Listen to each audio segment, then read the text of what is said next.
Olá, eu sou o Eduardo Aziel. E eu sou a Karina Nunes. Nós fazemos parte do Programa Institucional de Bolsas de Iniciação à Docência, o PIBID. E no vídeo de hoje vamos falar um pouquinho sobre ligações químicas, que podem ser resumidas, basicamente, à união dos átomos para a formação das substâncias químicas. As ligações químicas podem se dividir em 3 tipos. O primeiro tipo é a ligação iônica. Essa ligação ocorre entre um metal mais um ametal. A principal característica desta ligação é a transferência de elétrons. Já no segundo tipo, temos a ligação covalente, que ocorre entre um ametal mais um ametal. A principal característica deste tipo de ligação é o compartilhamento de elétrons. Já o último tipo de ligação é a ligação metálica, onde ocorre entre um metal e um outro ametal, e assim formando uma liga metálica, ou entre metais do mesmo elemento.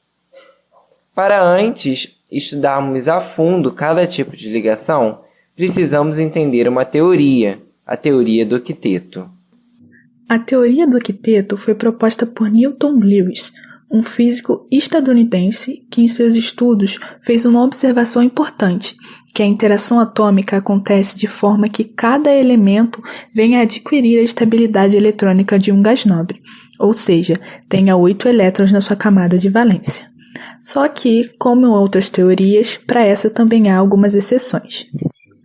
Alguns compostos conseguem se estabilizar com mais ou menos de 8 elétrons na camada de valência, gerando assim a expansão ou contração do octeto.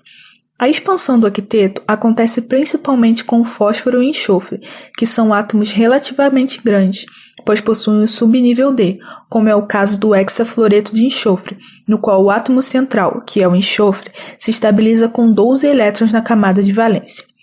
Para a contração do octeto, temos o trifluoreto de boro como exemplo. Nesse caso, o boro compartilha seus 3 elétrons com os 3 átomos de flúor, ficando com 6 elétrons em sua camada de valência, 3 do próprio boro e os outros 3 devido ao compartilhamento de 1 elétron de cada flúor ligado ao boro.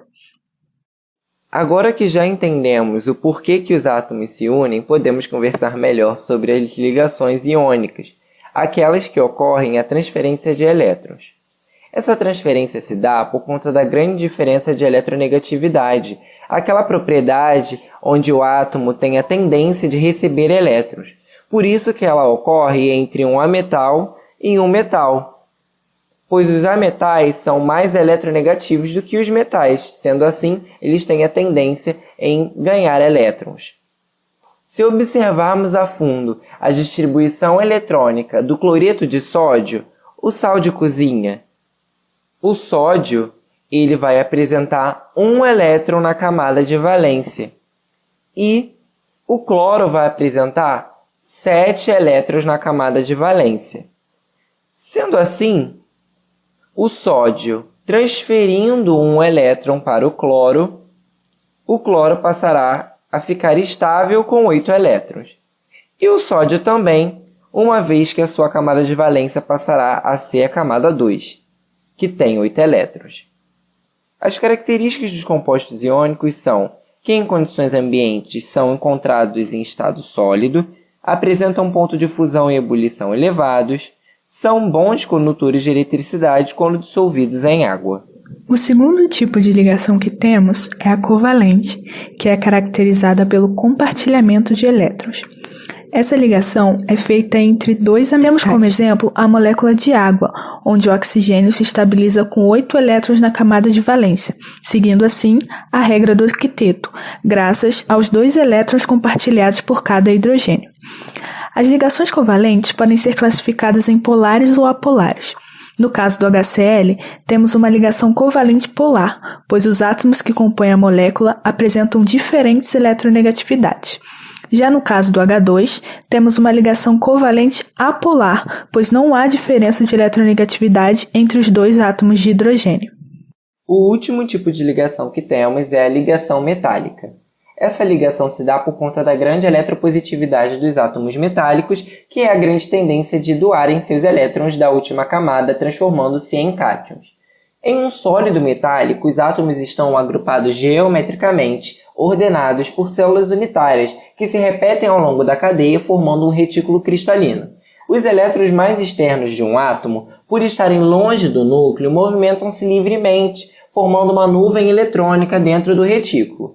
A ligação metálica é o resultado da interação entre esses elétrons livres e os cátions fixos, ou seja, um aglomerado de cátions mergulhados em um mar de elétrons. Podemos ver como exemplo o fio do cobre. Características dos metais. Eles possuem boa condutividade térmica e elétrica, em condições ambientes encontram-se no estado sólido, com exceção do mercúrio que é líquido, e são brilhantes. Podemos destacar também as ligações metálicas, que são basicamente uma mistura de metais. O primeiro exemplo é o aço, o qual é formado por ferro e carbono, além de pequenas quantidades de silício, enxofre e fósforo. Outro exemplo é o bronze. Ele é formado por cobre e estanho e também pode apresentar alumínio, silício e níquel. Já o nosso último exemplo é o ouro 18 quilates, o qual é formado por ouro, prata e cobre. Este foi o nosso último exemplo. Muito obrigado por assistir até aqui. Tchau, tchau, galera!